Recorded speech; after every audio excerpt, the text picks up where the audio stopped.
Hey, welcome back. So, next I want to talk about boundaries and reciprocity. And these are pretty simple concepts, but they tend to be conspicuously absent. So, boundaries are defined in a number of different ways, but my favorite definition is that a boundary denotes where one thing ends and another begins. So, having boundaries with people in my life, coworkers, supervisors, even with friends and family, really for me is designed around what I can do and what I can't. And I think part of overextending myself was not respecting my own limitations, but also not communicating to other people what my limitations were. And I suffered the realization over and over and over again that I teach people how to treat me, I teach them what to expect of me, and whatever I don't protest or object to is going to become something that takes a toll on me. So the real issue for me in setting boundaries was two things. First, avoiding conflict and avoiding the possibility of hurting somebody's feelings, which in retrospect is kind of insane because really what I needed to do was to communicate. There's a limit to what I'm able to give. There's a limit to how much overtime I can work. There's a limit to how available I can be right now. But when I wasn't coming from a place of protecting self and preserving self, when I wasn't willing to accept my own limitations, I routinely surpassed them. And in so doing, taught people that they should expect that of me. The second piece of reciprocity, I learned very late in life that I tend to be a one-way street. I give and I enjoy the feeling of giving. I find it very rewarding, personally and professionally. But I'm fond of the expression. It's always amusing to me that despite all my years of training and education, I quote Facebook memes all the time. So the Facebook meme that applies here is you can't pour from an empty cup. And I know that that's true.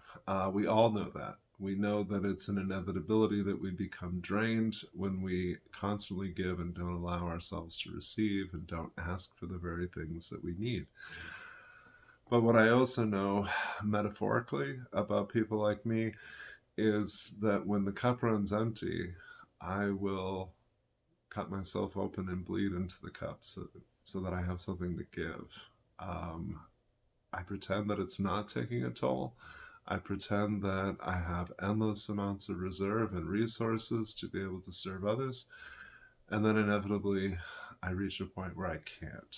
And sometimes that's my body giving out. Sometimes that's just being mentally, emotionally, and spiritually exhausted.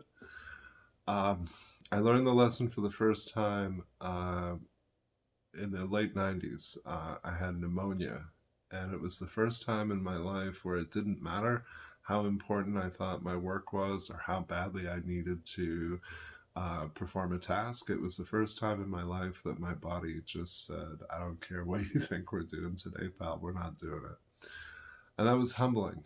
It forced me to acknowledge that um, some limits can't be ignored, or at least not without cost.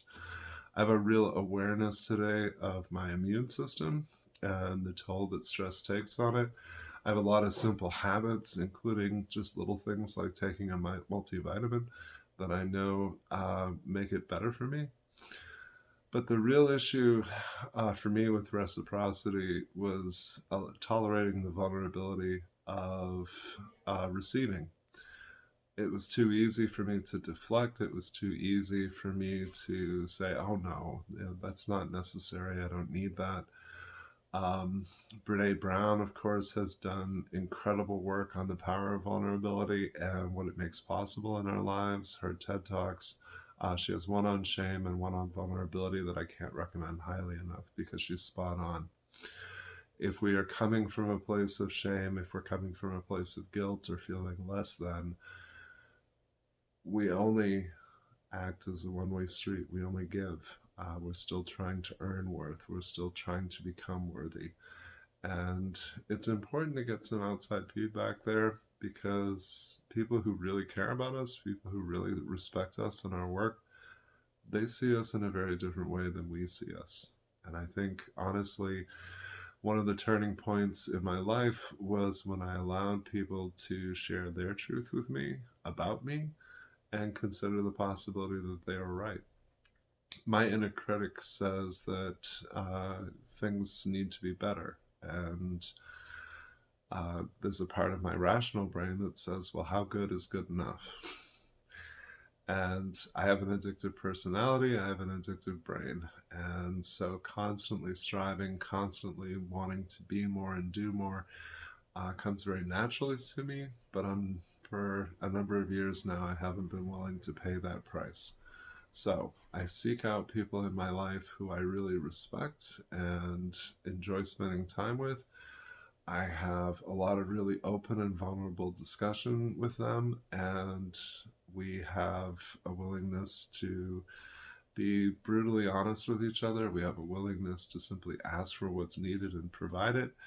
And while it was awkward and uncomfortable to make those connections, the benefit is extraordinary, and it's really the simplest thing in the world. If you don't have people like that in your life, if you feel like you can't get past the social anxiety or the awkwardness of making new connections, I think that's a great place for coaching and for therapy to be helpful. The truth is, an awful lot of people just need to get past the awkwardness and kind of practice. And I love having those conversations with people because whatever it takes, right?